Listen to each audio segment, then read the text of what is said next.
Morning. आज के इस लेक्चर में आप सबका वेलकम है।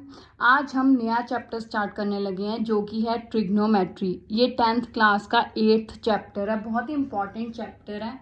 क्या है ट्रिग्नोमेट्री?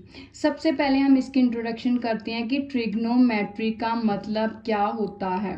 ठीक है, तो अगर मैं देखूं ट्रिग्नोमेट्री तो 3 शब्दों से बना है, ट्राई, गोनो एंड मीट्री। ठीक है, ट्राई का मतलब है 3, गोनो का मतलब है साइड्स और मीट्री का मतलब मेजरमेंट, मेजर।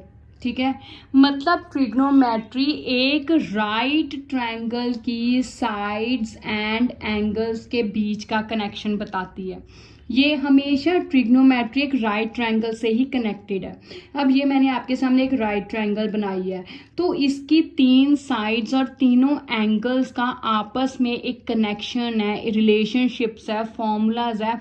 उसको बताने के लिए ट्रिग्नोमेट्री एक ब्रांच है मैथ की। ठीक है, अब क्या बताती है, कैसे बताती है, उसकी बात करते हैं। मान लीजिए ये एक ट्रायंगल है, ये मैंने यहाँ पे एक 90 डिग्री एंगल है। ठीक है, तो हम कहते हैं कि राइट ट्रायंगल में ये हाइपोटेन्यूज साइड होती है। हाइपोटेन्यूज को शॉर्टकट में एच लिखते हैं क्योंकि एच से स्टार्ट होता है।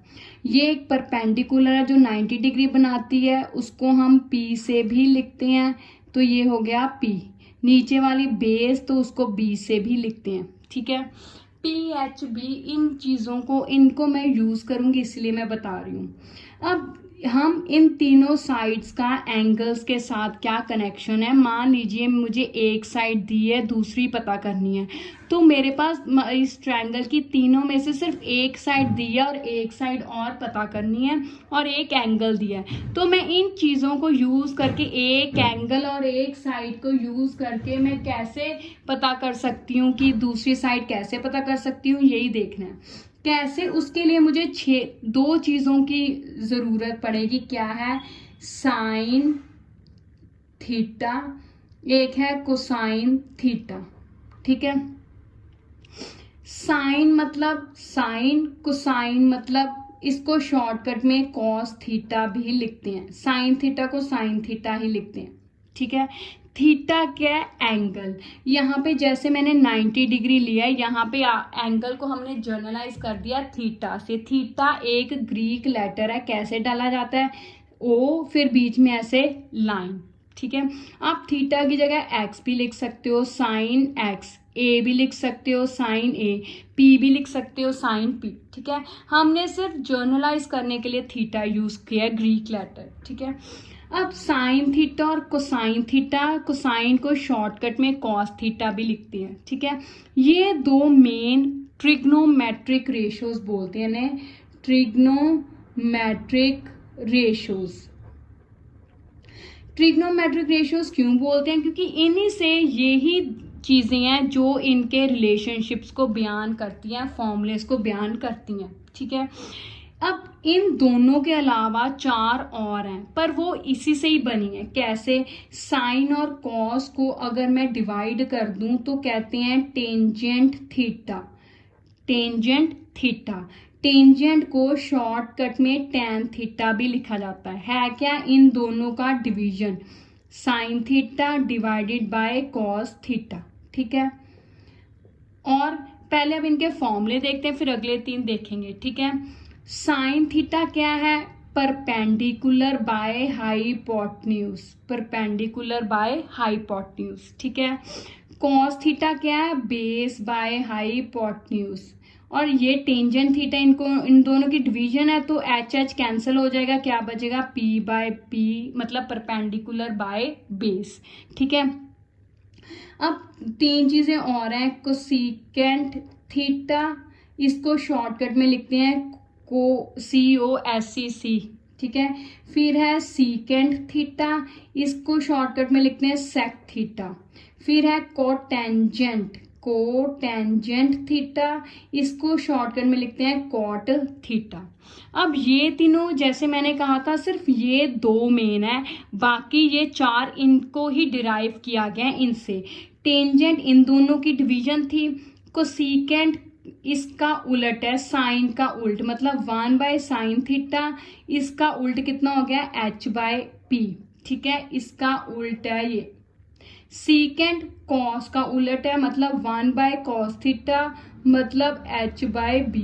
जो ये है ये इसका उलट है कॉस का। कोटेंजेंट टैन का उल्टा है, मतलब 1/tan थीटा, तो क्या हो गया b/p, मतलब ये किसका उल्टा है, ये इसका उल्टा है टेंजेंट का।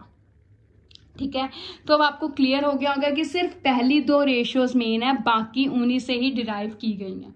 ठीक है, अब बात है हमारी कि हमें क्वेश्चंस कैसे आएंगे, और इनमें एक चीज और समझने वाली है, कंसेप्ट क्या। देखिए ये मान लीजिए मेरे पास एक ट्रायंगल, मैं फिर से ड्रॉ कर रही हूँ, ये राइट एंगल है, ये मान लीजिए ABC है, कुछ भी है। ठीक है, अब हमने थीटा बात की, इसके क्वेश्चंस क्या आएंगे, मान लीजिए ये 3 साइड्स हैं, इनमें से कोई 2 साइड्स दी होगी, हम तीसरी पता करेंगे क्यों और कैसे।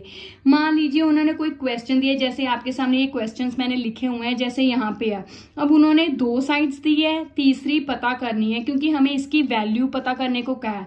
तो किसी भी ट्रिग्नोमेट्रिक रेशियो की वैल्यू के लिए PHB ये तीनों चीजें चाहिए, मतलब परपेंडिकुलर भी चाहिए, हाइपोटेन्यूज भी चाहिए, बेस भी चाहिए। हमारे पास 2 है, तो तीसरे के लिए हमें पता करना है कैसे। एंगल 90 है, तो इसका मतलब पाइथागोरस थ्योरम लगेगी, हाइपोटेन्यूज का square is equal to perpendicular का स्क्वायर प्लस बेस का स्क्वायर, क्योंकि एंगल क्या है 90 डिग्री है। ट्रिग्नोमेट्री हमेशा राइट ट्रायंगल पर ही अप्लाई होती है। ठीक है, तो उससे हम तीसरी साइड पता कर लेंगे, फिर जैसे इस क्वेश्चन में जो चीज पता करने को क्या है वो हम पता कर लेंगे। ठीक है, अब एक और इम्पॉर्टेंट टॉपिक है, वो है ए और सी का। मतलब मान लीजिए यहाँ पे तो हमने एक जर्नलाइज थीटा एंगल लिया है, ये दोनों कोई भी, मान लीजिए मैं साइन थीटा लेती हूँ। ठीक है, तो इन दोनों की अहमियत इकट्ठे ही है, मीनिंगफुल तभी है जब ये दोनों इकट्ठे हैं। मतलब एंगल के बिना साइन अकेला कोई वैल्यू नहीं है, मीनिंगलेस है, इसकी कोई अहमियत नहीं है। और साइन के बिना थीटा 45 इसकी कोई वैल्यू नहीं है। जब ये दोनों है साइन थीटा या साइन 45 डिग्री, तभी इनकी वैल्यू और मीनिंगफुल है। ठीक है, हम इनको अलग अलग नहीं कर सकते। दूसरी बात, हमने यहाँ पे जैसे परपेंडिकुलर बेस वगैरह यूज किए हैं। अगर मैं आपको यहाँ पे एक बात बताऊँ, मान लीजिए जैसे क्वेश्चंस आएगा कि हमें साइन ए पता करना है या साइन सी पता करना है, तो आप कहोगे कि साइन की तो वैल्यू सेम है, परपेंडिकुलर बाय हाइपोटेन्यूज, तो इस एंगल मतलब यहाँ पे एंगल ए कहा गया, यहाँ पे एंगल सी कहा गया, तो ए और सी एंगल के फर्क होने से क्या वैल्यूज फर्क होंगी। जी हाँ, कैसे, देखिए हमने क्या करना है, जोन सा एंगल दिया है उसके सामने वाली साइड हमेशा परपेंडिकुलर माननी है। यहाँ पे एंगल ए है, ए के सामने वाली साइड ये होगी, तो ये परपेंडिकुलर, फिर दूसरी बेस बन जाएगी। हाइपोटेन्यूज हमेशा ये का ये ही रहेगा, क्योंकि हाइपोटेन्यूज हमेशा लॉन्गेस्ट साइड होती है, उसको नहीं हम बदल सकते, परपेंडिकुलर बेस को ट्रांसफर आपस में शिफ्ट करेंगे। जो एंगल पूछा हुआ है उसके सामने वाली साइड को हमेशा परपेंडिकुलर, दूसरी क्या बन जाएगी, बेस। चलिए अब हम क्वेश्चन करते हैं, फिर आपको और क्लियर हो जाएगा। पर उसके लिए ये जो 6 ट्रिग्नोमेट्रिक रेशियोज है ये आपको याद होनी चाहिए। ठीक है, अब मेरे सामने ये क्वेश्चन है, क्या है क्वेश्चन, कहता है in triangle ABC right angle at B। तो मैं एक ट्रायंगल बना रही हूँ, ये ट्रायंगल बना लिया, राइट एंगल एट B है, तो B पे राइट एंगल 90 डिग्री है। ठीक है, AB 24 है, तो ये 24, BC 7 है, ये पता करनी है, इसके लिए ये भी चीजें पता करनी है। ठीक है, तो सबसे पहले जैसे कि ये 90 डिग्री है, तो पाइथागोरस थ्योरम से यूज करेंगे। यहाँ पे लिखेंगे कि because angle B 90 degree therefore by Pythagoras theorem. तो पाइथागोरस थ्योरम क्या कहती है, हमें पता है, हाइपोटेन्यूज का स्क्वायर मतलब AC का square is equals to perpendicular का स्क्वायर प्लस बेस का स्क्वायर।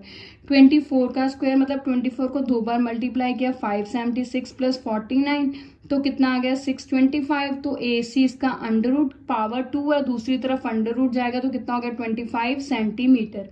अब मेरे पास क्या आ गया, AB ये कितना आ गया, AC 25। अब हाइपोटेन्यूज परपेंडिकुलर बेस तीनों आ गए।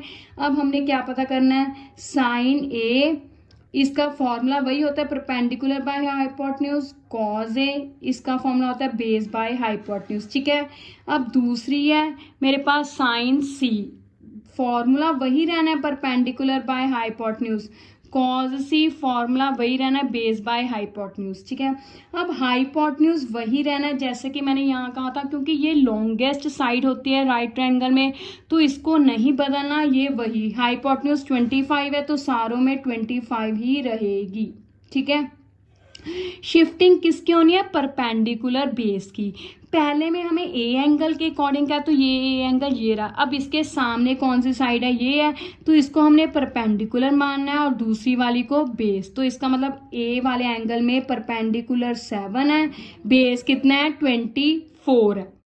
अब एंगल सी के अकॉर्डिंग दूसरे पार्ट में चलना है, तो एंगल सी ये रहा, इसके सामने वाली साइड 24 है, तो तब हम इसको परपेंडिकुलर यहाँ पे बेस, तो परपेंडिकुलर 24 बेस कितना आ गया 7।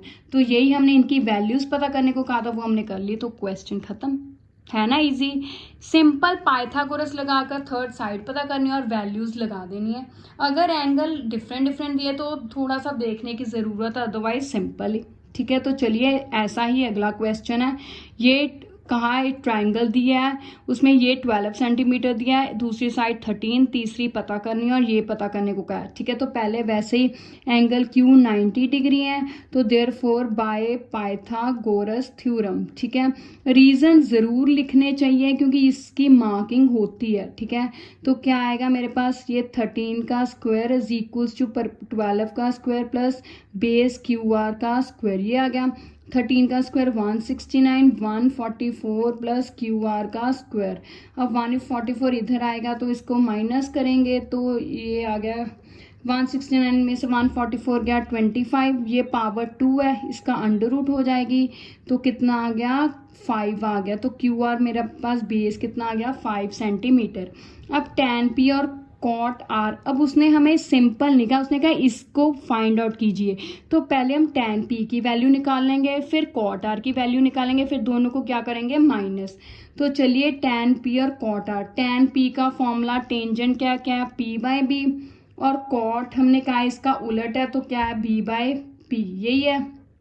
तो चलिए अब tan p के अकॉर्डिंग देखूं, p कौन सा है, इसके सामने वाली जो चीज़ है वो p है, तो इसका मतलब परपेंडिकुलर 5 है, तो बेस कितना हो गया 12। अब हमने कॉट r के अकॉर्डिंग देखना है, r ये रहा, r के सामने वाली चीज़ p है और ये b है, परपेंडिकुलर 12 है, ये नीचे लिखना है, तो ये 12 बेस कितना है 5।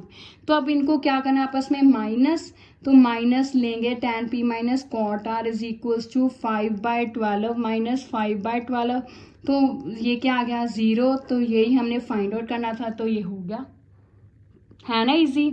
तो चलिए अगला क्वेश्चन, ट्रू फॉल्स है, कहता the value of tan a is always less than 1, false है पहला। क्यों फॉल्स है, क्योंकि tan a की वैल्यू, जब आप बड़ी क्लासेस में जाओगे तो आपको पता चलेगा कि tan a की वैल्यू 1 से बड़ी होती है। अभी हम नेक्स्ट एक्सरसाइज करेंगे, उसमें भी आपको पता चलेगा कि tan a की डिफरेंट वैल्यूज होती हैं।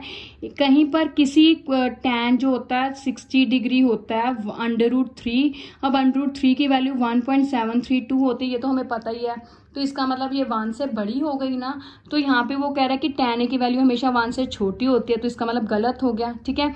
अब tan 60 की इतनी वैल्यू होती है, ये अब हम नेक्स्ट एक्सरसाइज में करेंगे, ठीक है। Second part, cos a is abbreviation used for cosecant of angle a, false, क्योंकि cos a की एब्रीविएशन क्या है, कोसाइन है, cosecant a तो इसके लिए यूज होता है, तो इसका मतलब गलत है, cos a एब्रीविएशन किसके लिए यूज होते हैं, कोसाइन ऑफ एंगल a, ठीक है। Next part, cot a is product of cot and a, false, क्योंकि मैंने जब ये किया था, हमने किया था कि इन दोनों की इकट्ठे ही वैल्यू है, मीनिंगफुल ये तभी है जब ये दोनों इकट्ठे हैं, अलग अलग इनकी कोई भी अहमियत नहीं है, तो इसलिए ये प्रोडक्ट नहीं, ये इटसेल्फ एक है, ठीक है। तो इसका मतलब ये फॉल्स है, ठीक है। ये आपकी 8th चैप्टर की फर्स्ट एक्सरसाइज 8.1 में से कुछ क्वेश्चंस हैं, हम आगे इस एक्सरसाइज को कंटिन्यू करेंगे। Till then thank you, have a nice day.